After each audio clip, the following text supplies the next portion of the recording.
लग्नाची बेडी या मालिकेच्या आजच्या भागामध्ये आपण पाहणार आहोत. कृष्णा मधूवर चांगलीच चिडलेली आहे. मधूने आजपर्यंत आपलं प्रत्येक सुख हिरावून घेण्याचा प्रयत्न केला आहे, पण आता आपण तसं होऊ देणार नाही असं ती गोदामावशीला बोलत असते. तर इकडे मधू ठरवते की काही जरी झालं तरी राघवसाठी उपवास मीच करणार आणि त्या कृष्णाला मी असं अजिबात करू देणार नाही. इकडे कृष्णा आणि गोदा बोलत असतात तेव्हा कृष्णा म्हणते की आता यावेळेस मधूचा बदला घेतल्याशिवाय मी राहणार नाही. या वटपौर्णिमेचा उपवास मी तिला अजिबात करू देणार नाही. गोदा मावशी म्हणते, काहीतरी जळाल्याचा वास येतोय ग. तेव्हा कृष्णा म्हणते, हो, माझ्या हृदयातच काहीतरी जळतंय आणि आता ते जळत असलं तर तुला वास येणारच ना. त्यामुळे मधूला मात्र मी अजिबात उपवास करू देणार नाही असं ती स्पष्टपणे बोलत असते आणि तेवढ्यात दरवाजा वाजतो. गोदा दरवाजा उघडते. बाहेर राघव असतो. राघवला पाहून कृष्णा आणि गोदा यांना मोठा धक्काच बसतो. राघव रागात आलेला असतो आणि तो डायरेक्ट कृष्णाच्या समोर जाऊन उभा होतो. कृष्णा काहीतरी खाते ही गोष्ट त्याच्या लक्षात आलेली असते. तो तिला म्हणतो, तुला उपवास करायचा नसेल तर तू आजारी आहेस असं सांग, म्हणजे माझ्या आईला या गोष्टीचं वाईट वाटणार नाही की तू उपवास केला नाही म्हणून.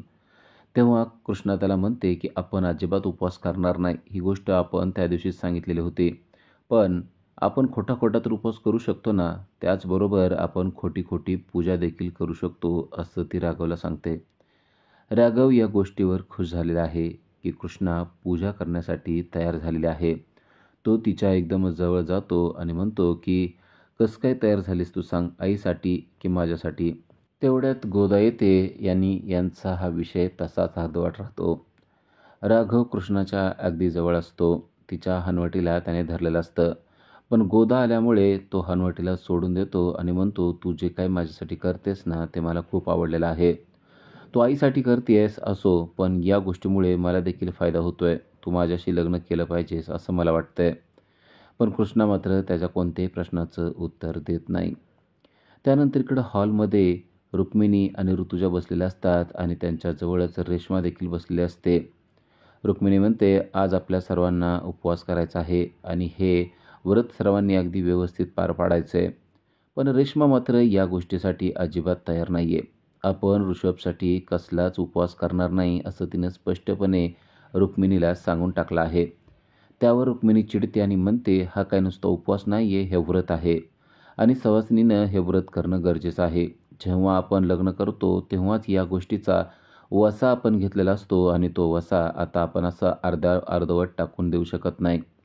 रेश्माला मात्र ही गोष्ट पटत नाही. रेश्मा म्हणते, ऋषभ कसा जरी वागत असला तरी मी त्याच्यासाठी उपवास करावा असं तुम्हाला वाटतंय का?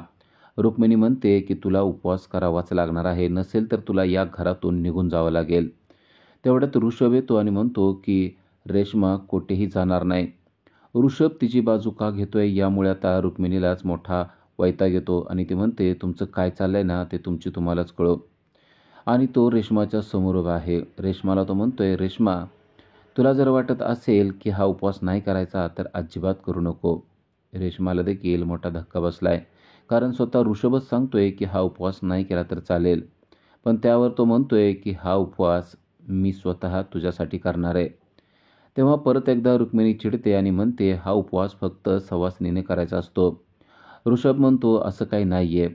मला हा उपवास रेश्मासाठी करायचा आहे, कारण मला रेश्माच जन्मोजन्मी पत्नी पाहिजे.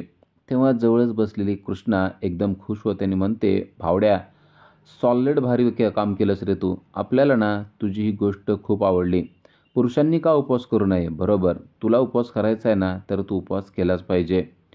ऋषभ त्या कृष्णाकडे पाहतो आणि म्हणतो, हो, मी रेश्मासाठी काही करू शकतो तर मी तिच्यासाठी उपवास का करू शकत नाही. आता कृष्णा ऋषभच्या समोर आलेले असते आणि ती ऋषभला म्हणते, खरंच तो लंबू आहे ना, तो तुझा भाऊ आहे ना असं आपल्याला अजिबात वाटत नाही. अरे कुठं तू आणि कुठं तो. तो ना नुसतं बाग बाग बाग करून आपलं डोकं खात असतो.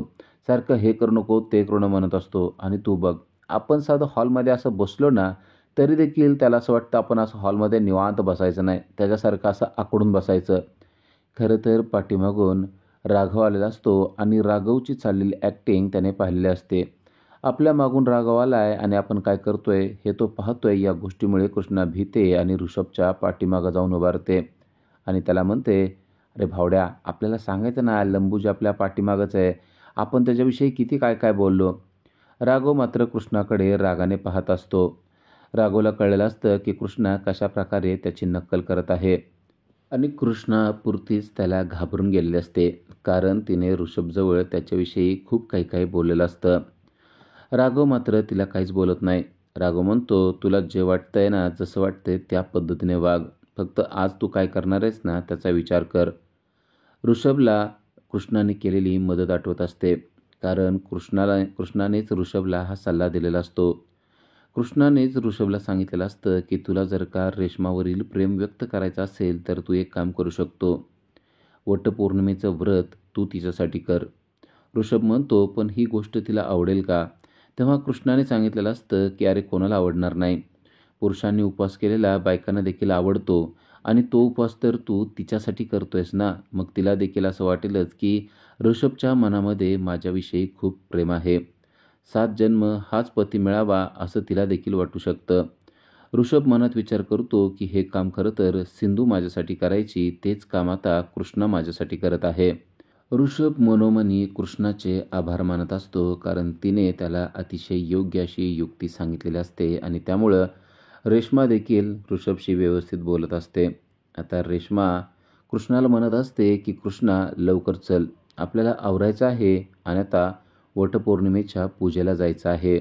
या गोष्टीमुळे ऋषभ देखील खुश झालेला आहे, कारण कृष्णाच्या युक्तीमुळे रेश्मा व्रत करण्यासाठी तयार झालेले आहे. तर इकडे राघव ऋषभला म्हणत आहे की काही असो, मला ही कृष्णा मात्र सिंधूच वाटत आहे. ऋषभ म्हणतो, "तू जरा या गोष्टीचा नीट विचार कर.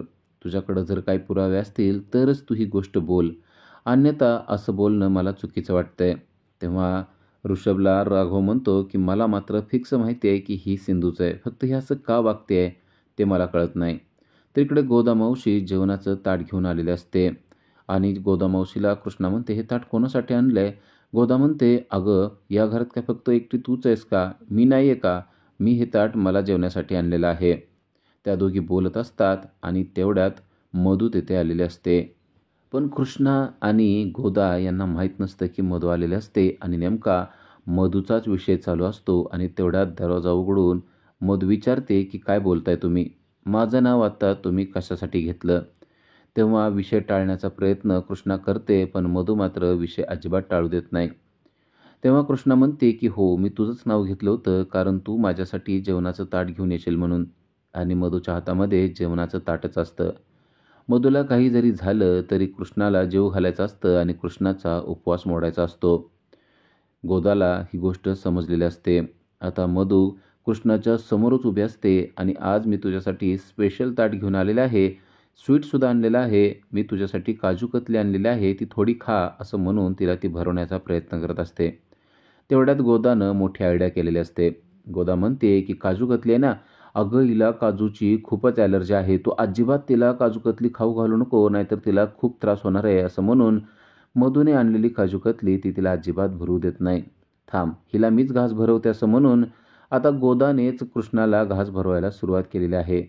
खरं तर गोदाच्या हातात काहीच नसतं, पण घास भरवल्यासारखं ती करते आणि कृष्णा देखील खाल्ल्यासारखं करते. कृष्णाचा उपवास मोडलाय या गोष्टीनं खुश झालेले मधू मात्र तेथून निघून जाते. पण आता या मधूचाच उपवास मी मोडणार आणि राघवला माझा आहे तर माझाच ठेवणार असा ठाम विश्वास कृष्णाच्या मनामध्ये आलेला आहे आणि आता अशा प्रकारे तिनं ठरवलंय की आपण मधूचा उपवास मोडायचा म्हणजे मोडायचाच. आणि त्यासाठी ती आता मधूच्या रूमच्या बाहेर उभी असते आणि ते राघवशी बोलते अशाप्रमाणे ओरडून बोलत असते. "मला हा लाडू नको, हा लाडू मी अजिबात खाणार नाही. तुम्हाला द्यायचाच असेल तर तुमच्या कुठल्यातरी प्रिय व्यक्तीला द्या. मी काय तुमची प्रिय व्यक्ती नाही आहे, त्यामुळं हा लाडू मी खाऊ शकत नाही," असं ती मोठमोठ्याने बोलत असते. कृष्णा आणि राघव बोलतायत आणि कृष्णा राघवने दिलेला लाडू खाण्यास नकार देते आहे. खरं तर राघवची प्रिय व्यक्ती मी आहे, त्यामुळं त्या लाडूवर माझा अधिकार आहे असं तिला वाटत असतं. आणि कृष्णाने तो लाडू तेथेच ठेवून निघून गेलेले आहे असं देखील कृष्णा मोठ्याने बोललेले असते. तेव्हा मधू तिथं येते आणि कृष्णाने ठेवलेला बाऊल उचलते. आता या लाडूवर फक्त आपलाच अधिकार आहे, कारण हे लाडू राघवच्या प्रिय व्यक्तीचे आहेत असा विचार करून भराभर मधूने ते लाडू खायला सुरुवात केलेली असते. कृष्णाने मधूचा उपवास अगदी एका क्षणात चकनाचूर करून टाकलेला असतो आणि मधूचं राघवला 7 जन्मी मिळवण्याचं स्वप्न देखील भंग करून टाकलेलं असतं. उद्याच्या भागामध्ये आपण पाहणार आहोत, राघवने कृष्णासाठी एक साडी आणलेली असते. लाल अशी ती साडी राघवने आणलेली असते, पण त्या अगोदरच मधूने त्या साडीवर ॲसिड टाकलेलं असतं, की ज्यामुळे त्या साडीचा रंग फिका होत जाणार आहे. ही साडी घालून कृष्णा पूजेसाठी जाणार असते, पण जेव्हा कृष्णा ही साडी घालते, तेव्हा मधूने केलेल्या युक्तीमुळे ती साडी आता पांढरी फेक पडत आहे. पांढऱ्या पडलेल्या साडीवर आता आपण कशी वटपौर्णिमेची पूजा करणार असा प्रश्न राघवला तिने केलेला आहे. तेव्हा राघवला एक युक्ती सुचलेली आहे. जवळच असलेले काही रंग राघवने हातात घेतलेले आहेत आणि ते रंग तो कृष्णावर टाकत आहे. त्या रंगांमुळे कृष्णाची साडी अगदी रंगीबेरंगी झालेली आहे.